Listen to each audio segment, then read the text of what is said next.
ഒന്ന് ഈ പൊങ്കാല നിങ്ങളൊക്കെ പൊങ്കാല ഇടുന്നില്ലേ എന്ന് ചോദിക്കാറുണ്ട്.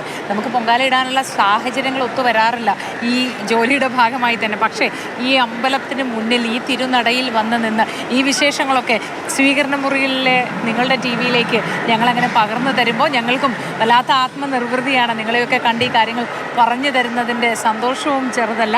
എല്ലാ കാര്യങ്ങളും നേരിട്ട് കാണാൻ അതിനൊക്കെ സാന്നിധ്യം നമുക്കിവിടെ ഉണ്ടാവാൻ അവസരം കിട്ടുന്നു എന്നത് തന്നെ ഒരു നല്ല കാര്യമായി കരുതുകയാണ്. നേരിട്ട് പൊങ്കാല അർപ്പിക്കാൻ പറ്റാതിരിക്കുന്ന കുറേ ഭക്തജന ലക്ഷങ്ങളുണ്ട്. പല സാഹചര്യങ്ങൾ കൊണ്ടായിരിക്കാം. പക്ഷേ അവരുടെ ഒരു വിശ്വാസം എന്ന് പറയുന്നത് ആറ്റുകാലിൽ തന്നെ ഇവിടെ നേരിട്ട് വന്ന് ഈ അനന്തപുരിയിൽ തന്നെ നേരിട്ട് വന്ന് പൊങ്കാല ഇട്ടില്ലെങ്കിലും അമ്മയെ മനസ്സിൽ ധ്യാനിച്ച് സ്വന്തം വീടുകളിൽ പൊങ്കാല അർപ്പിച്ചാൽ മതി എന്നുള്ളതാണ്. അങ്ങനെ സ്വന്തം വീടുകളിൽ പൊങ്കാല അർപ്പിക്കുന്നവരുണ്ട്. പക്ഷേ ഇവിടുത്തെ ചടങ്ങുകളൊക്കെ കൃത്യമായി കാണാൻ അവർക്ക് ആഗ്രഹമുണ്ട് കേട്ടോ. അതൊക്കെ സ്ക്രീനിലൂടെ ഞങ്ങളാണ് നിങ്ങളിലേക്ക് എത്തിച്ചുകൊണ്ടിരിക്കുന്നത്. ഇനി വരും വർഷങ്ങളിലും അതുപോലെ തന്നെ ഉണ്ടാകും. ആ വിശേഷങ്ങൾ എത്തിക്കാൻ ഞങ്ങൾ ഇവിടെ നിൽക്കുന്നതുകൊണ്ടാണ് ഞങ്ങൾക്ക് ഒരുപക്ഷെ പൊങ്കാല ഇടാൻ പറ്റാതെ പോകുന്നത് എന്നുള്ളതാണ് അതിലെ യാഥാർത്ഥ്യം. പിന്നെ വിശേഷങ്ങളൊന്നും ഇതുകൊണ്ട് തീരുന്നില്ല, ഇനിയുമുണ്ട്. ഈ പൊങ്കാല അർപ്പിച്ച് തിരിച്ച് പല സ്ഥലങ്ങളിലേക്ക് മടങ്ങേണ്ട മനുഷ്യരുണ്ട്. അത് തമ്പാനൂരിൽ റെയിൽവേ സ്റ്റേഷനിലായാലും ബസ് സ്റ്റാൻഡിലായാലും ഒക്കെ എന്താണ് അവിടുത്തെ വിശേഷങ്ങളെന്നും വളരെ കൃത്യമായി തന്നെ പ്രേക്ഷകരിലേക്ക് എത്തിക്കും കേട്ടോ. ജനസാഗരം അങ്ങനെ ഒഴുകി ഒഴുകി ആ തമ്പാനൂരിലേക്ക് പോകുന്ന ഒരു കാഴ്ചയാണ് നമുക്ക് കാണാൻ കഴിയുക അല്ലേ? അതെ, തീർച്ചയായിട്ടും. എനിക്ക് തോന്നുന്നു ശ്രീജ തുടരുന്നുണ്ട് വിവരങ്ങളുമായി. ശ്രീജ, എന്താണ് അവിടെ നിന്നുള്ള വിവരങ്ങൾ? എന്ത് കാഴ്ചകളാണ് കാണുന്നത്? എന്തൊക്കെയാണ് പറയാനുള്ളത് നമ്മുടെ പ്രേക്ഷകരോട്? ഇനി വെറും 3 മിനിറ്റ് അത്രയേ ഉള്ളൂ. എല്ലാവരും കാത്തിരിക്കുകയാണ്. അമ്പലത്തിൻ്റെ പരിസരം അതുകൊണ്ട് തന്നെ ഏതാണ്ട് ശൂന്യമായി കഴിഞ്ഞു. ഇനി ഇവിടെയുള്ള സംഘാടകർ ഉൾപ്പെടെയുള്ള കുറേ പേരെയാണ് നമുക്കിവിടെ കാണുന്നത്. ഇതാ അമ്പലത്തിൽ നിന്ന് നമുക്ക് ആ നിവേദ്യത്തിൻ്റെ തയ്യാറെടുപ്പിൻ്റെ ശബ്ദങ്ങൾ കേൾക്കാം. അവിടെ തയ്യാറെടുപ്പെല്ലാം പൂർത്തിയായിരിക്കുന്നു. ഇപ്പോൾ തിടപ്പള്ളിയിൽ നിന്ന് പുണ്യാഹവുമായി വരും. ഈ പുണ്യാഹം തളിച്ച് ഇത് ഈ പൊങ്കാല നിവേദിക്കുന്നതോടുകൂടിയാണ് ചടങ്ങുകൾ പൂർത്തിയാവുന്നത്. പൊങ്കാല ഉത്സവത്തിൻ്റെ ചടങ്ങല്ല, ഇന്നത്തെ പൊങ്കാല ദിവസത്തെ ചടങ്ങുകളുടെ ഈ പൊങ്കാല ഇടൽ പൂർണ്ണമാവുന്നത്. ഇതിന് ശേഷം ഇന്ന് നമ്മൾ നേരത്തെ പലതവണ പറഞ്ഞതുപോലെ ചന്ദ്രഗ്രഹണം ദിവസമാണ്. അതുകൊണ്ട് വലിയൊരു ഇടവേളയുണ്ട്. ഇപ്പം നട അടച്ചാൽ പിന്നെ വൈകിട്ടേ തുറക്കുകയുള്ളൂ. എൻ്റെ കൂടെ ഇവർ രണ്ടുപേരും, സന്ധ്യയുണ്ട്, ഒപ്പം ഹിന്ദു ഉണ്ട്. അപ്പം അവർ രണ്ടുപേരും, അവരെ സംബന്ധിച്ചും അതെ, ഇന്ന് വളരെ നല്ലൊരു എക്സ്പീരിയൻസ് ആയിരുന്നു. എല്ലായിടത്തും പോയി അല്ലേ? എല്ലായിടത്തും പോയി എല്ലാവരോടും സംസാരിച്ച് ഒരുപാട് കഥകളും അനുഭവങ്ങളും ഒക്കെ കേട്ട് ഇങ്ങനെ നടക്കുന്നത് തന്നെ വലിയൊരു അനുഭവമാണ്. നമ്മളും ഒരു 100 പൊങ്കാല ഇട്ട ഒരു ഫീലാണ് ശരിക്കും നമുക്ക് വരുന്നത്. ആ ഒരു പ്രാർത്ഥനയും അനുഗ്രഹവും ഒക്കെ നമ്മളോടൊപ്പവും ഉള്ളതുപോലെ തന്നെ നമ്മളും ഇതിൻ്റെ കൂടെ ഒരുപാട് പേര് ചേച്ചി, അത് 1ഉം 2ഉമല്ല, നമ്മൾ ചെല്ലുന്ന ആയിരങ്ങൾക്ക് പറയാനുള്ളത് 10,000 കഥകളാണ്. അത്രയും അനുഭവമാണ്. സന്ധ്യേച്ചിയാണെങ്കിൽ ഇന്നലെ ഇവിടെ വന്ന് ഒരുപാട് കഥ കേട്ടു. ഇന്നതാ സെലിബ്രിറ്റീസിൻ്റെയൊക്കെ അടുത്ത് പോയി അവരുടെ കഥകളൊക്കെ കേട്ടിട്ട് വന്നിരിക്കുകയാണ് അല്ലേ?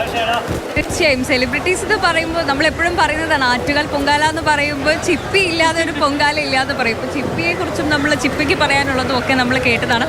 പിന്നെ നേരത്തെ അഭിരാമി പറഞ്ഞതുപോലെ തന്നെ 2-3 ദിവസം ഒരു ഉത്സവാന്തരീക്ഷമായിരുന്നു ഇവിടെ.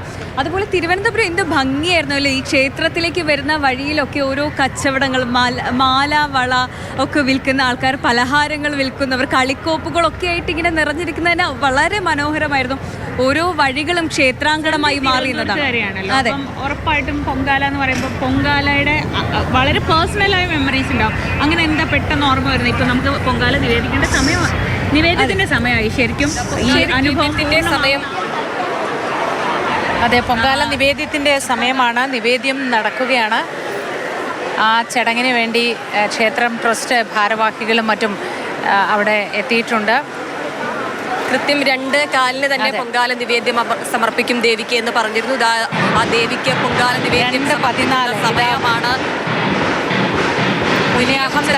കതിന പൊട്ടുന്ന ശബ്ദങ്ങൾ നമുക്ക് കേൾക്കാൻ കഴിയുന്നുണ്ട്. അങ്ങനെ വിവിധ സ്ഥലങ്ങളിൽ പൊങ്കാല ഇട്ടവർക്ക് അവിടെ ഓരോരുത്തർക്കും ട്രസ്റ്റ് നിയോഗിച്ചിട്ടുള്ള പുരോഹിതന്മാർ കൃത്യമായി പൊങ്കാലക്കലങ്ങളിൽ പുണ്യാഹം തെളിക്കും. അതോടെ ദേവിക്ക് പൊങ്കാല സമർപ്പിച്ചതായി കരുതപ്പെടും. പിന്നീട് ഓരോരുത്തരും മടങ്ങിപ്പോകാനുള്ള ഒരു തിരക്കിലേക്ക് അങ്ങ് കിടക്കും. ഇപ്പോഴിതാ ദേവിക്ക് പൊങ്കാല സമർപ്പിക്കുകയാണ്. ഒരു വർഷത്തെ കാത്തിരിപ്പിനൊടുവിൽ ഇവിടെ എത്തിയതാണ് ഓരോ ഭക്തരും. കുംഭമാസത്തിലെ കാർത്തിക നാളിൽ തുടങ്ങി പൊങ്കാല മഹോത്സവത്തിൻ്റെ ഓരോ ചടങ്ങുകളും ഇപ്പോൾ ഇതാ ഈ പൂരം നാളിൽ പൊങ്കാല സമർപ്പണത്തിനുള്ള സമയമായിരിക്കുകയാണ്. ദേവിക്ക് ഇതാ പൊങ്കാല സമർപ്പിക്കുന്ന കാഴ്ചയാണ് നമ്മൾ ഈ ക്ഷേത്ര സന്നിധിയിൽ നിന്ന് കാണുന്നത്. കൃത്യം 2:15 തന്നെ സമർപ്പണം നടന്നിരിക്കുന്നു. പുണ്യാഹം തളിച്ച് നിവേദ്യം സമർപ്പിച്ചിരിക്കുന്നു ദേവിക്ക്.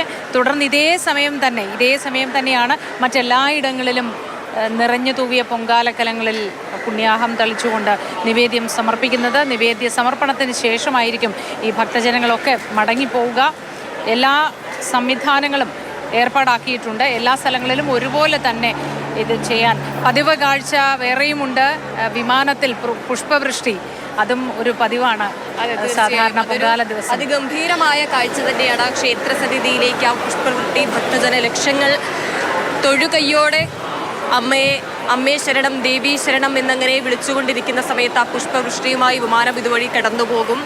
ഉറക്കെയുള്ള ശബ്ദത്തിൽ നമ്മൾക്ക് ആകെ കേൾക്കാൻ കഴിയുക ദേവീ ശരണ മന്ത്രങ്ങൾ മാത്രമാണ്. ഇപ്പോഴത്തെ പൊങ്കാല നിവേദ്യം ദേവിക്ക് സമർപ്പിച്ചു കഴിഞ്ഞു.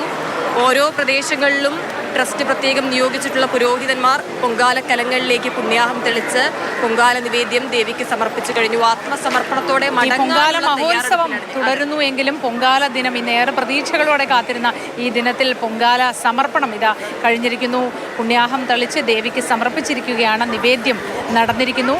ഇനി എല്ലാ സ്ഥലങ്ങളിലും ഭക്തജനങ്ങളുള്ള ഇടത്തെല്ലാം ക്ഷേത്രത്തിൽ നിന്ന് തന്നെ പുരോഹിതന്മാരെ ഏർപ്പാടാക്കിയിട്ടുണ്ട്. അവരെത്തി പുണ്യാഹം തളിച്ച് നിവേദിക്കുന്നതോടെ ഈ പൊങ്കാല പൂർണ്ണമാവുകയാണ്.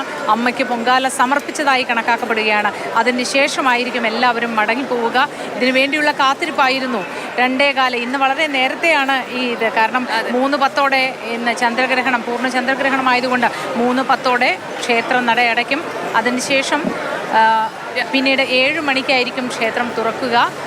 ആ സമയത്ത് ക്ഷേത്ര ദർശനം നടത്താൻ കഴിയില്ല എന്നതുകൊണ്ട് തന്നെയും വലിയ തിരക്ക് നേരത്തെ അനുഭവപ്പെടുകയുണ്ടായി. എല്ലാവരും ഒന്ന് വന്ന് ക്ഷേത്രത്തിലേക്ക് എത്തിയിട്ട് പോകാൻ വേണ്ടി അനുവാദം ചോദിക്കുന്ന ഭക്തരുടെ തിരക്കാണ് നമ്മൾ കണ്ടത്. ഇനിയിപ്പോൾ ഇവിടെ നിന്ന് ഈ ഒരു നിവേദ്യം സമർപ്പിക്കൽ കൂടി ആയതോടെ ഇനിയിപ്പോൾ മടങ്ങിപ്പോകാനുള്ള തിരക്കിലായിരിക്കും ഭക്തജന ലക്ഷങ്ങൾ. തമ്പാനൂരിലേക്കുള്ള കാഴ്ചകൾ അത്രയും ഭക്തജന ലക്ഷങ്ങൾ ഒരു കടലായി ഇരമ്പിപ്പോകുന്നതായിരിക്കും. വേണ്ട ട്രെയിൻ സൗകര്യങ്ങളും പ്രത്യേകം അധിക സർവീസുകളും KSRTCയുടെ ഒക്കെ ഏർപ്പെടുത്തിയിട്ടുണ്ട്. അങ്ങനെ ഭക്തജന ലക്ഷങ്ങൾക്ക് വേണ്ട എല്ലാ സജ്ജീകരണങ്ങളും ഇവിടെ ഉണ്ട്. ഈ വർഷത്തെ പൊങ്കാല കഴിഞ്ഞ് മടങ്ങിപ്പോയി. ഇനി 2027 അടുത്ത വർഷത്തെ ആറ്റുകാൽ പൊങ്കാലയ്ക്കുള്ള കാത്തിരിപ്പിലേക്ക് ഭക്തജന ലക്ഷങ്ങൾ നീളുകയാണ്. ഇവിടെ നിന്ന് വന്ന് പരിചയപ്പെട്ടവർ, സുഹൃത്തുക്കളായവർ, അടുപ്പക്കാരായവർ അവരൊക്കെ യാത്ര പറഞ്ഞു പോകുന്ന ഒരു കാഴ്ചയിലേക്കാണ് ഇനിയുള്ളത്.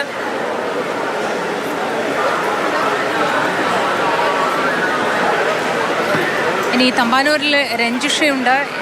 ഇപ്പോൾ ഹിമ പറഞ്ഞതുപോലെ ഒരു മടങ്ങിപ്പോക്കാണ് ഇനി എല്ലാവരും. അതിൻ്റെ ഒരു തിരക്ക് ആരംഭിക്കുകയായി.